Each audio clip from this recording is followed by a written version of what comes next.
धाकड़ खबर, बेखौफसमा बेबाक अंदाज। धाकड़ खबर में आपका स्वागत है। मैं आपके साथ हूं अकरम रईस खान। बगल का मुल्क है पाकिस्तान, जो हमेशा परेशानी खड़ी करता रहता है हमारे लिए, जिसके चलते बहुत सारी दुश्वारियां बहुत सारे स्टेट में पैदा हो रही हैं। और आजकल जो दिल्ली में धरना प्रदर्शन चल रहा है, उसमें भी उसका नाम जुड़ रहा है कि उसकी जो खुफिया एजेंसी है वो किसानों के धरने को फंडिंग कर रही है। आईएसआई उसकी संस्था का नाम है। लेकिन बात हम कुछ और मुद्दे पे करने जा रहे हैं। वहाँ का एक सिंध स्टेट है, सिंध राज्य है, प्रांत है। वहाँ से आवाज़ें उठ रही हैं आज़ादी की। तो वो किस तरीके की आज़ादी की आवाज़ें उठ रही हैं? क्या सिंध के लोग अब एक अलग से देश बनाना चाहते हैं? और अगर अलग से देश बना तो क्या वो भी बांग्लादेश की तरह हमारे लिए एक नया सरदर्द बन जाएगा? पहले से ही बलूचिस्तान में इस तरीके की आवाज़ें उभरती रहती हैं। तो उधर बलूचिस्तान, इधर सिंध, और ये अलग अलग देश अगर बस गए बगल में तो क्या इनसे उलझनें होंगी कि फ़ायदा होगा? इन्हीं सारी चीज़ों के आसपास अपनी बातचीत को रखने की कोशिश करेंगे। हमारे साथ जुड़ रहे हैं वेद प्रताप वैदिक जी। नाम ही काफ़ी है उनका, इससे ज़्यादा परिचय क्या दूँ। उनको देश ही नहीं पूरी दुनिया में पढ़ा और सुना जाता है। बहुत शुक्रिया सर वक्त देने के लिए। जी जी जी। मेरा पहला सवाल ये है कि जो सिंध से आवाज़ें उभर रही हैं कि लेके रहेंगे आज़ादी, और उसमें जो पोस्टर लेके चल रहे हैं वो प्रधानमंत्री नरेंद्र मोदी का भी है, अमेरिका के राष्ट्रपति का भी है, ब्रिटेन के राष्ट्रपति का भी, तमाम लोगों के पोस्टर लेके चल रहे हैं। तो वो किस तरीके की आज़ादी चाह रहे हैं? वो वैसे ही आज़ाद होना चाहते हैं जैसे कि बांग्लादेश हुआ है, जी या कि जैसे कि पाकिस्तान हुआ है जी 1947 में। जी वो एक अलग मुल्क बनाना चाहते हैं जी और उनकी तकलीफ़ें तो जायज़ हैं। उनके साथ जैसा इंसाफ होना चाहिए होता नहीं है। उसकी वजह ये नहीं है कि वो काफिर हैं जी या वो इस्लाम विरोधी हैं जी या वो पाकिस्तान का बुरा चाहते हैं, ऐसा भी नहीं है। जी लेकिन बात क्या है कि जैसे अपने देश में भी होता है जी कि कुछ प्रांतों के लोग जरा ज़्यादा रुतबे में रहते हैं, उनका दबदबा ज़्यादा बना रहता है। जी वहाँ पर पाकिस्तान में पंजाबियों का दबदबा इतना ज़्यादा है जी कि फौज में, नौकरशाहों में, नेताओं में और तिजारत में, व्यापार में, सब दूर जी पंजाबी लोगों का बोलबाला है।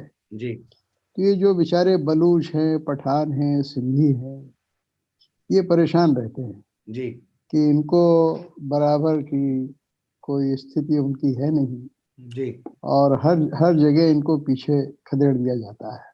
जी तो बलूच लोगों का और सिंधियों का और पठानों का भी जी ये आंदोलन तभी से चल रहा है जब से पाकिस्तान बना है। जी पाकिस्तान बना तब पख्तूनों ने आत्मनिर्णय की मांग की, सेल्फ डिटर्मिनेशन की। जी वहाँ वोटिंग भी हुआ उसके लिए। जी ये भी आपको बता दूं, लोग भूल गए इस बात बिल्कुल भूल गए, कि थोड़ा बता पख्तून दीजिए। इलाके, हाँ, कि पख्तून इलाके को जी पाकिस्तान में मिलना चाहिए या नहीं मिलना चाहिए, इस पर वोटिंग भी हुआ, मतदान भी हुआ। हम्म तो बलूच और सिंधी लोग भी यही चाहते हैं। हम्म और सिंधियों का तो बहुत ही उनकी अपनी शिकायत है। जी वो ये कहते हैं कि अंग्रेज ने भी जबरदस्ती साठ गांठ करके जिन्ना साहब के साथ, लियाकत अली जी के साथ, सबके हम्म साथ साठ गांठ की हम्म और जबरदस्ती सिंध को पाकिस्तान में मिला लिया। हम्म सिंध का इतिहास, परंपरा, अस्तित्व बिल्कुल अलग है, ऐसा जी उनका कहना है। हम्म और ये बात तब और तूल पकड़ गई जी कि जब 1971 में बांग्लादेश बन गया। जी आंदोलन तो उसके पहले से चल रहा था, लेकिन हम्म 1971 के बाद इसने जोर पकड़ा। हम्म और इस आंदोलन के जो नेता थे सबसे बड़े, जी उनको जीएम सईद के नाम से जी सारी दुनिया जानती थी। वो गुलाम मुर्तजा सईद उनका नाम था। हम्म और नरसिंह राव जी के ज़माने में वो आए यहाँ और करीब 20-22 दिन रहे। रोज ही वो, मेरे जितनी उनकी हाइट थी, मुश्किल से 5 फुट 1-2 इंच के, 3 इंच के होंगे वो। जी दुबले पतले थे और बुजुर्ग थे काफी। जी उनको पता नहीं मुझसे क्यों इतनी पसंदगी हो गई कि हम्म वो बराबर रोज मेरे पास आते थे। हम्म तब मैं पीटीआई का एडिटर था जी और वो रोज मेरे कमरे में आ जाते थे जी और मैं भी उनको अपने बुजुर्ग की तरह मानता था। जी खाना हम लोग लगभग रोज साथ दिन में लंच करते थे साथ। हम्म अब उनको ये लगता था कि भाई मैं भी एक इंडियन हूँ। दूसरे जैसे भारतीय नेता उनकी पीठ ठोकते हैं, जैसा उनको कहते हैं कि हाँ हाँ सिंध को टूटना चाहिए, मैं भी कहूंगा कि टूटना चाहिए। तो मैं इतना जरूर उनको कहता था कि आप लोगों पर जो जुल्म हो रहा है, जो अन्याय होता है आपके साथ, वो नहीं होना चाहिए। मैं उसके बिल्कुल खिलाफ हूँ। लेकिन मैं उनको अपनी थीसिस बताता था कि किसी भी मुल्क का टूटना जी पूरे जनूबी एशिया के लिए, साउथ एशिया के लिए वो बड़ी बदकिस्मती की बात होगी।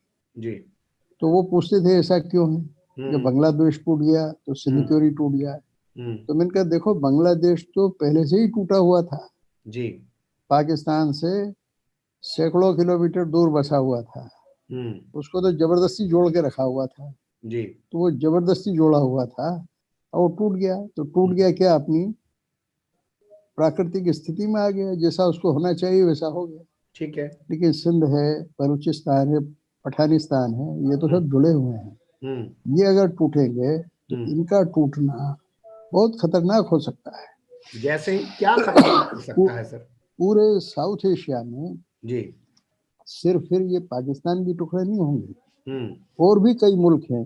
यानी नेपाल में तराई है और पहाड़ी है, बर्मा में भी 2-3 अलग अलग हिस्से हैं, और बांग्लादेश में भी हैं, और भारत में नागालैंड उन दिनों बहुत चलता था। असम में भी अलगाव की बात होती थी।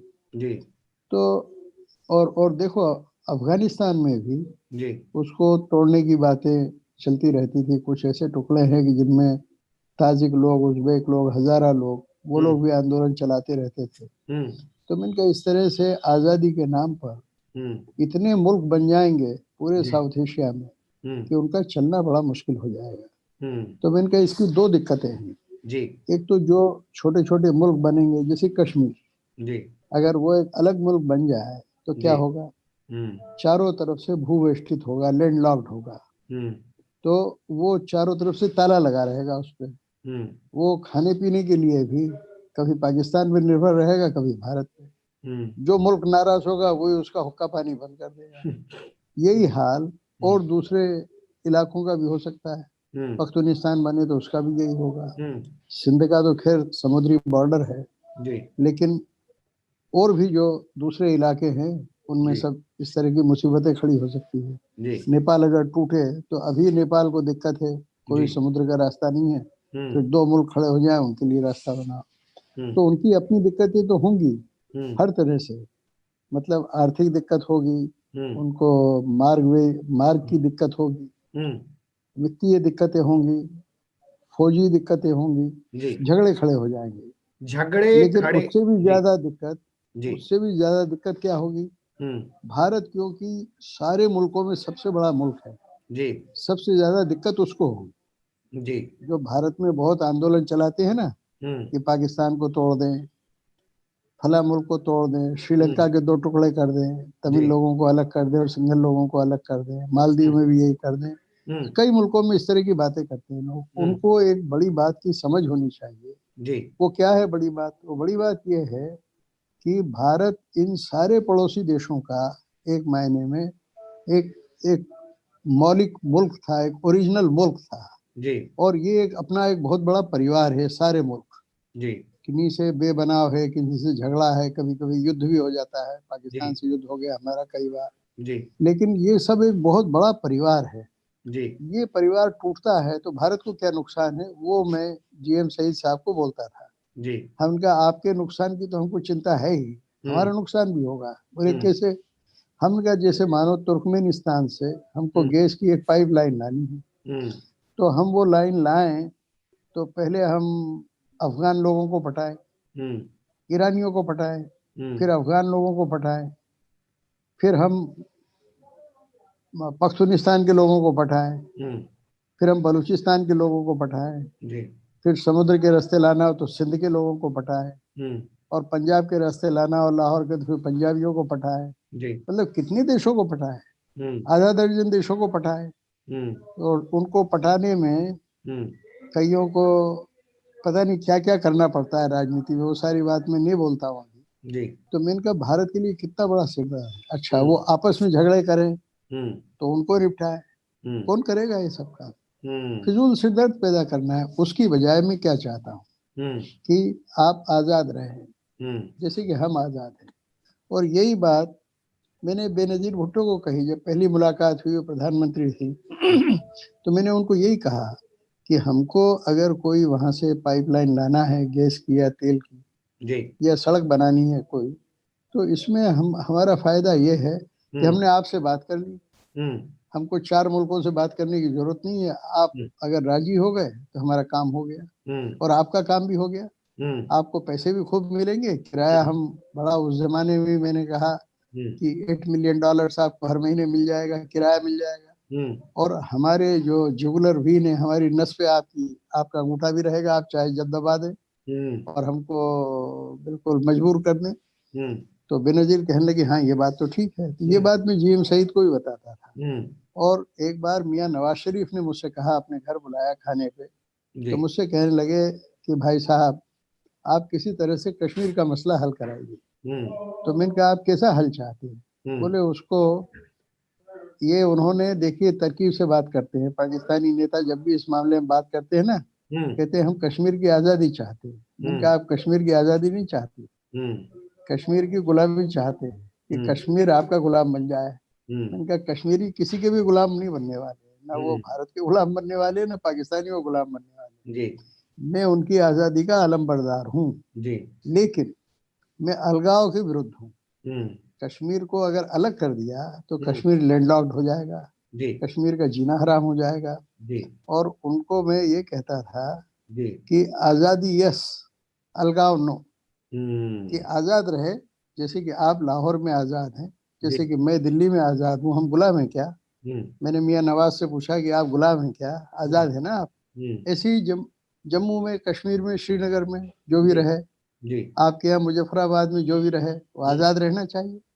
उनको ये नहीं लगना चाहिए कि हम किसी के दबाव में हैं, दबेल में हैं। तो फिर वो चुप हो गए। आपने बहुत अच्छे से खाका खींचा, इसलिए मैंने आपको बीच में नहीं रोका, क्योंकि आपने बहुत सारी चीज़ों का जिक्र किया और तमाम आसपास की चीज़ों का जिक्र किया। लेकिन मैं आज के हालात में समझना चाहता हूँ। आपने जो बात की, मुझे लग रहा है आप 30-40 साल 50 साल पुरानी बात कर रहे हैं, लेकिन आज के दौर में जो आवाज़ उठी है आज़ादी की, तो क्या सिंध प्रांत अब पाकिस्तान से अलग हो जाएगा? इसी तरीके से बलूचिस्तान और जो पख्तूनख्वा हैं वो भी अलग हो जाएगा? बहुत मुझे मुश्किल लगता है, इसलिए कि ये जो बेचारे लोग हैं, इनके पास ना तो पैसा है, ना हथियार है, न किसी बाहरी मुल्क का कोई इनको समर्थन है। अब वो एक बार उन्होंने, पाकिस्तान के प्रधानमंत्री लोग, जब भी उनसे मिलता हूँ तो एक बार वो मुझसे पूछते हैं कि आप जैसे लोग, यानी मेरे जैसे लोग, जब पाकिस्तान को तोड़ने के पक्ष में नहीं हैं, तो फिर आपकी सरकार और आपके गुप्तचर विभाग, जासूस लोग बलूचिस्तान में, पख्तूनिस्तान में, सिंध में ये सब तिकड़म क्यों करते रहते हैं? मैंने कहा पहली चीज तो ये है कि मुझे उन तिकड़मों की कोई जानकारी नहीं है। करते हैं कि नहीं करते हैं, आरोप आप लगाते हैं, इल्जाम आप लगाते हैं। दूसरी बात यह है कि जो आप कश्मीर में करते हैं वो आपके यहाँ हुए वो करते हैं। तो दोनों मुल्क एक दूसरे को तंग करते हैं। अगर आप तंग करेंगे तो फिर भारत चुप कैसे बैठेगा? इसलिए ये जो सवाल है, और मैं भारत के अपने पॉलिसी मेकर से भी कहता हूँ, अपने देश के उन नेताओं से भी कहता हूँ जो पड़ोसी मुल्कों को तोड़ने की बात करते हैं या वहाँ के तोड़ने वालों का समर्थन करते हैं, कि भाई उससे न तो उनका फायदा है न अपना फायदा है। इन मुल्कों को तोड़ने की बजाय इनको आज़ादी मिले, बराबरी का रिश्ता हो, ठीक है सर, वो कोशिश करनी चाहिए। इनको तोड़ने से कोई फायदा नहीं है, लेकिन क्यों ना हमें बांग्लादेश की तरह, जैसे हमने मदद की थी और बांग्लादेश को आज़ादी दिलवाई थी भारत ने, क्यों ना हमें सिंध को, पख्तूनिस्तान को और बलूचिस्तान को जो है आज़ादी दिलवाने में अहम भूमिका निभानी चाहिए। इससे हमारा फायदा नहीं होगा, पाकिस्तान कमज़ोर होगा। ये पाकिस्तान कमज़ोर नहीं होगा, क्योंकि पाकिस्तान में असली ताकत तो पंजाब में है। पंजाब तो और मजबूत हो जाएगा, पंजाब और आक्रामक हो जाएगा, पंजाब और दादागिरी करेगा, पंजाब और किसी, कभी पहले अमेरिका की गोद में बैठा था, अब चीन की गोद में बैठ जाएगा, और रूस की गोद भी, रूसी भी टांग बढ़ा रहे वहां पर, उसकी गोद में बैठ जाएगा, या बाइडेन से फिर वो बना लेगा बात इसलिए ये बड़ी एक विचित्र समस्या है। इसलिए मैं समझता हूँ कि इसमें बहुत कोशिश करनी चाहिए जी कि ये पूरा साउथ एशिया एक होकर रहे। जी। आप ये अखंड बहुत भारत जरूरी। की आप अखंड भारत की बात कर रहे हैं, जिसको आरएसएस वाले रात दिन कहते हैं अखंड भारत अखंड भारत, आप उसकी बात कर रहे हैं। लेकिन मैं अपनी बात को आगे बढ़ाना चाहता हूं, जो अभी पूरा मूवमेंट वहां चल रहा है सर, जी जी कि जैसे हमने बांग्लादेश मदद करके अलग बनवा दिया, लेकिन वो बांग्लादेश हमारे लिए मुसीबत बन गया। हमारे यहाँ जो आज सत्ता में लोग बैठे हैं वो कह रहे हैं कि इतने लाख इतने करोड़ लोग बांग्लादेश के हमारे यहाँ पे आके घुस गए हैं। अभी बंगाल में चुनाव चल रहा है तो वहां भी बांग्लादेश बहुत बड़ा मुद्दा बना हुआ है। तो अलग ये देश बन जाएंगे छोटे छोटे से, तो ये लोग हमें बॉर्डर पे ऐसे परेशान करेंगे क्या? आपने ये जो मुद्दा उठाया है बहुत अच्छा मुद्दा उठाया है। देखिए, ये जो मैंने जैसे पहले कहा कि पूरा जो दक्षिण एशिया है ये पुराना आर्यावर्त है, पुराना भारत है, बृहद भारत है।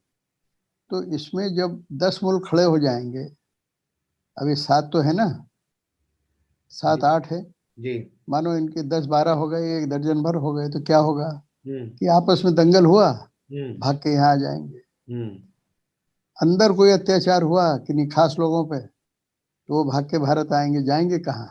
हम्म अरे भाई, पांव अगर मुड़ेगा तो पेट की तरफ ही तो मुड़ेगा, जी वो जाएगा कहाँ? हम्म भाग के जहाँ आएंगे, चाहे रोहिंग्या हो, हम्म चाहे बंगाली हो, चाहे सिंधी हो, बलूच हो, पठान हो, भाग के भारत ही आएंगे। हम्म तो इसलिए मेरा ये कहना है हम्म कि इन सब लोगों को हम्म अगर हमें ठीक करना है हम्म और इस पूरे साउथ एशिया को हम्म एक मजबूत परिवार की तरह बनाना है, हम्म तो हमें इन मुल्कों को, पड़ोसी मुल्कों को या भारत को जी तोड़ने की बजाय और हम्म इसमें नए नए देश खड़े करने की बजाय हम्म ये जरूरी है हम्म कि हम इन सबको जोड़ के एक जी महासंघ बनाएं। हम्म हम एक ऐसा ऐसा संगठन खड़ा कर दें जी पूरे साउथ एशिया में जो यूरोपियन यूनियन से भी जी ज्यादा स्वस्थ हो, हम्म ज्यादा मजबूत हो, हम्म ज्यादा संपन्न हो। ये बहुत जरूरी ठीक है, आप समाधान की बात कर रहे हैं, लेकिन मैं फिर समस्या पे आना चाहता हूं। क्या इमरान खान के सत्ता में बैठ जाने के बाद पाकिस्तान में ज्यादा बेचैनी है? बलूचिस्तान में हो, चाहे पख्तूनिस्तान में हो, चाहे अब सिंध में हो, ज्यादा बेचैनी इमरान खान के आने के बाद से बढ़ गई है क्या सर? है। ऐसा लग रहा है, जो खबरें आ रही हैं उनसे ऐसा लगता है कि बेचैनी बढ़ रही है, क्योंकि लोगों को कैसे समझाया जाए ये शायद सरकार के लिए थोड़ा मुश्किल पड़ रहा है वहाँ। लेकिन ये बेचैनी जनरल जिया के ज़माने में भी भयंकर थी और याह्या खान के ज़माने में और भी ज़्यादा भयंकर थी। जी और आप देखें कि हमारे जनरल मुशर्रफ, हम्म वो तो अपने दिल्ली के ही है ना, जी जनरल मुशर्रफ। जी परवेज तो मुशर्रफ। जनरल जनरल मुशर्रफ के ज़माने में जी कितने लीडरों पे बम्बार्डमेंट किया गया, हम्म बलूच नेताओं को, छिपे हुए नेताओं को वहाँ घाटी में घुस के मार दिया गया। हम्म उसका कितना बुरा असर हुआ है वहाँ। जी जनरल जियाउल हक की हत्या कैसे हुई? जी वो इन्हीं लोगों ने गुस्से में आके की होगी। हम्म तो मेरा ये कहना है कि ये कोई आज का सिर्फ इमरान खान के खिलाफ बगावत हो रही है, ऐसा नहीं है। हम्म इमरान की मुसीबत है, हम्म क्योंकि इमरान उस तरह के नेता तो है नहीं जी जैसे और नेता हैं पाकिस्तान के। वो जी तो एक बड़े नामी गिरामी क्रिकेटर थे, दानदाता थे, अस्पताल वगैरह खोल रखा था उन्होंने, हम्म और मौज मजे वाले आदमी थे, राजनीति में आ गए। हम्म तो जो भाई उनके मन में आता है बोल देते हैं, और हम्म ठीक ही बोल देते हैं।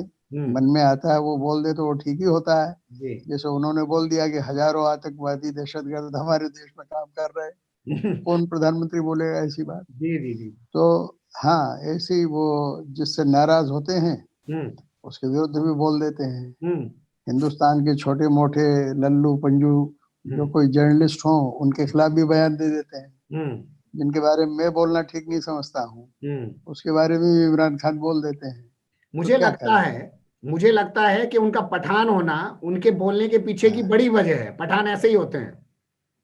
हाँ, पठान लोगों में थोड़ी साफगोई ज्यादा होती है। जी और मेरा तो पठानों से बहुत ताल्लुक रहा है, क्योंकि मैं काबुल में पढ़ा हूँ जी और फारसी भी बोलता हूँ मैं। जी जी और वहाँ जो हम्म वहाँ मोहम्मद जई पठान सबसे ज्यादा काबुल में जमे हुए थे। जी बादशाह जाहिर शाह भी, सरदार दाऊद खान भी, और दूसरे भी सारे लोग। जी तो पठानों में होता है, एक तरह की साफगोई होती है, लेकिन एक बात ये भी है कि पठान लोग बड़े दिलदार होते हैं जी और जिससे ताल्लुक बनाते हैं जी उसके लिए कुछ भी कुर्बानी करने के लिए तैयार हो जाते हैं, ये मैं भी आपके है। सामने और एक बात और ये भी लगे हाथ बोल देता हूँ जी कि पठान लोग जी इस्लाम से भी आगे जाते हैं, ये जी आपको बता देता हूँ हम्म कि कई पठान लोगों ने गांवों में, बेपढ़े लिखे लोगों ने हम्म मुझसे कई बार कहा हम्म कि भाई ये अरब हमको क्या सिखाएंगे, अरे इनकी शरीयत में क्या धरा है, जी हमारी तो पश्तून वाली है, जी जी पश्तूनों का कानून है, उसको पश्तून वाली बोलते हैं। जी जी जी बोले हमारा कानून ऐसा सख्त है हम्म कि ये अरबों की जी ये जो कानून वानून है, परंपरा है, बिल्कुल बेकार है, बोगस है, हम इसको नहीं मानेंगे। जी जी हाँ, मैं आप सख्त होते हैं, उनका अपना मैं आपके कानून। सामने मैं आपके सामने एक छोटा सा मंजर रखना चाहता हूँ। चुनाव चल रहा था पाकिस्तान में, राहुल कंवल पहुंच गए जो इंडिया टीवी के, और वहां पे जाके उन्होंने इमरान खान का एक इंटरव्यू किया। तो इमरान खान की एक लाइन मुझे बड़ी दिलचस्प लगी। उन्होंने कहा कि दुनिया में दो तरीके के इंसान होते हैं, एक इंसान होते हैं, हाँ। दूसरे पठान होते हैं। नहीं होते, ऐसे ही बोल दिया मजाक में। जी मैंने तो ऐसे ऐसे पठान देखे हैं जी कि जिनको मैं उच्च कोटि का इंसान कहूंगा। जी बहुत ही उनमें दोस्ती, वफादारी और हम्म बहुत सच्चाई होती है। हम्म मेरी तो आप देखो, सरदार दाऊद खान जी ऐसे जबरदस्त पठान थे जी कि वो, उनके मन में सांप्रदायिकता बिल्कुल नहीं थी। जी उन्होंने 3 बार पाकिस्तान पे बिल्कुल ऐसी चढ़ाई सी कर दी, जी कूटनीतिक डिप्लोमेटिक, कि युद्ध होता होता बच गया। हम्म और 1963 में उनको इसीलिए रिजाइन भी करना पड़ा अपना पद, हम्म लेकिन फिर बाद में वो 1975 में फिर प्रधानमंत्री बन गए। जी तो ये पठानों का तो बड़ा जबरदस्त मामला होता है। खैर, हाँ। अब पठानों का मामला छोड़ते हैं और वापस अपनी खबर पे आते हैं। तो आपको क्या लगता है, जो ये आवाजें अभी उभर रही हैं, ये आवाजें शांत हो पाएंगी? हमारे यहाँ का मीडिया तो जश्न मना रहा है, लेकिन आप कुछ अलग ही कहानी बता रहे हैं सर। नहीं, देखो, जश्न मनाना बिल्कुल नेचुरल है, इसलिए कि जब हमारे यहाँ कोई भी गड़बड़ होती है ना, तो वहाँ का मीडिया जश्न मनाने लगता है और अच्छा। बढ़ा चढ़ा के खूब उसको उछालता है। हम्म तो भाई ये तो बराबरी का सौदा है। हम्म और इसीलिए अपने यहाँ ये लोग जो कह रहे हैं कि भाई पाकिस्तान टूटेगा टूटेगा, इमरान खिसकेगा खिसकेगा, हम्म तो इसमें मैं इनकी गलती नहीं मानता हूँ, क्योंकि हम्म ये नेचुरल है, स्वाभाविक है। हम्म क्या करें, वो लोग भी यही करते हैं, हम लोग भी यही करते हैं, हम्म लेकिन जिनको चिंता है आगे की, जो बात सोचते हैं पूरे साउथ एशिया के भले की, जी दूरगामी सोच जिनका है, हम्म वो तो इस पर जो भी प्रतिक्रिया करेंगे, मैं हम्म सोचता हूँ संभल के करेंगे। हम्म इसलिए ये जो हल्ला मचा रहे हैं, इन लोगों की भी निंदा नहीं करना चाहिए हमको, इनको भी सहानुभूति की दृष्टि से देखना चाहिए कि भाई जी जितनी इनको चीजों की समझ है जी उस हिसाब से ठीक कर रहे हैं। ठीक है। हाँ। क्या आपको नहीं लगता ये आज का जो मीडिया बैठा हुआ है, पूरी पार्टी सत्ताधारी को, पार्टी को सपोर्ट करता है और आरएसएस को सपोर्ट करता है, और आरएसएस कहता है कि हम अखंड भारत बनाएंगे, ये अखंड भारत के आरएसएस के प्रोजेक्ट को जो है नुकसान पहुंचा रहा है मीडिया जश्न मना के? मैं तो आरएसएस से भी आगे जाता हूँ। जी आरएसएस अखंड भारत का मतलब क्या समझता है? जी भारत और पाकिस्तान को एक करो, हम्म पाकिस्तान को हजम करो, हम्म ये तो हुआ अखंड भारत, है ना? जी मैं तो इसको खंडित भारत समझता हूँ। जी मेरा जो अखंड भारत है जी वो बृहद भारतवर्ष है, वो हम्म आर्यावर्त है।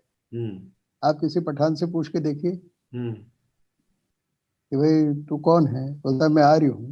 हम्म काबुल की जो सबसे बड़ी होटल थी एक जमाने में, उसका नाम क्या था? जी होटल आरियाना। हम्म काबुल की जो एयरलाइंस है आज भी उसका नाम क्या है? हम्म आरियाना एयरलाइंस। हम्म काबुल में हम्म वहाँ बोर्ड लगे होते हैं बाजारों में, नजमुद्दीन आर्य, हम्म नजमुद्दीन आर्य। हम्म प्रधानमंत्री बबरक कारमाल कम्युनिस्ट थे, हम्म मेरे बड़े दोस्त थे। हम्म वो अक्सर मेरे पास पैदल चल के आ जाया करते थे काबुल में। हम्म लाइब्रेरी में बैठता था, मुझे साथ ले जाते थे, फिर वेजिटेरियन खाना खिलाते थे। हम्म उन्होंने अपने बच्चों के नाम क्या रखे? हम्म वेदा, लड़की का नाम वेदा, हम्म अवेस्ता, आप बताओ। तो ये इस तरह के एक बृहद परिवार है, ये एक आर्य परिवार है, हमारे लोग हैं ये लोग। मजहब अलग हो जाने से, भाषा अलग हो जाने से, और उसके कई कारण हैं। भाषा में तो अभी भी आप देखेंगे कि सब भाषाओं में, फारसी में, पश्तो में, सब में संस्कृत दिखाई पड़ती है।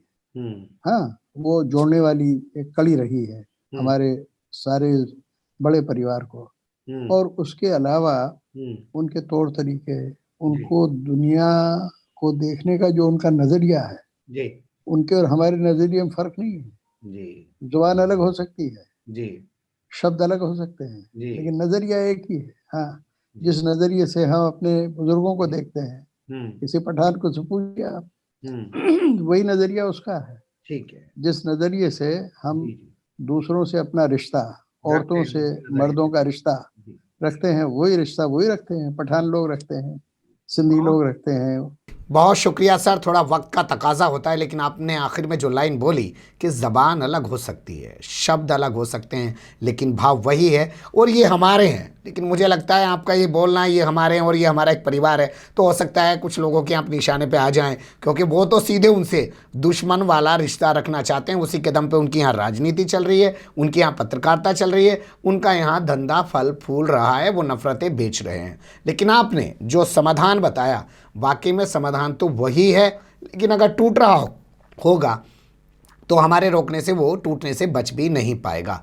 फिर आपसे जुड़ेंगे ऐसे ही किसी और सुलगते हुए उलझते मुद्दे लेकर। फिलहाल के लिए अभी दें इजाज़त।